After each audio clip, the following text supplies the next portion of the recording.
Aziz obunachilar va kuzatuvchilar, Maxdum Azam to'g'risida ma'lumotlar. Assalomu alaykum, Abdurahmon opoda.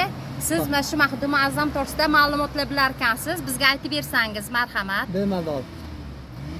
Asl otlari Said Ahmad, Said Jaloliddin, Said Jamoliddin, Said Burhoniddin, Said Amir Majnun, Said Burhoniddin Quduq, Said Kamoliddin, Said Jamoliddin, Said Husan, Said Ahmad, Said Muhammad, Said Abdullah Ahmad, Said Abdullah Ahmad, Said Abu Talib Hujjatullah, Said Muhammad Ali, Hazreti Musa Arzuza, Hazreti Musa Kozim, Hazreti Jafar Sadiq, Hazreti Muhammad Baqir, Hazreti Zainul Abidin, Hazreti İmam Hüseyin, Hazreti Emir el-Müminin Ali radiyallahu anhuma, Fatıma Zahra, Muhammed Mustafa sallallahu aleyhi ve sellem.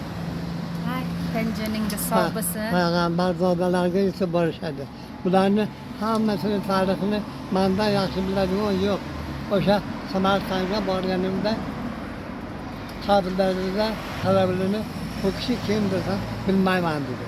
Men kim birga olib borgan odamlarimga o'zim o'sha yerda aytib berdim. Aytib bersam o'zimizni ichimizda ekanu biz bu yerdan qidirib yuribmiz deb undan keyin hali oyoqlari ostiga 12 ta podshoh qo'yilgan. Qabrlarni tagiga.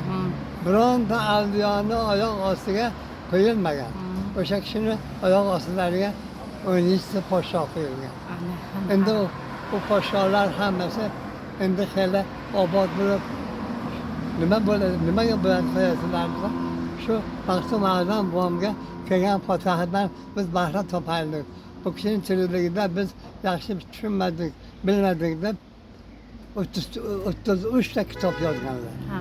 Ana shu kitoblarni hammasi bor. Endi mana Xudoga shukr, mana buni biz ko'rsatdik.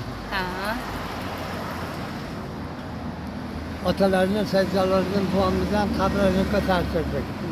Hammasiga men o'zim bosh bo'laman. Endi mening uyim mana soyning ichida. Ana shu bir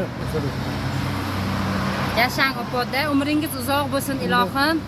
Rahmat, sog' bo'ling.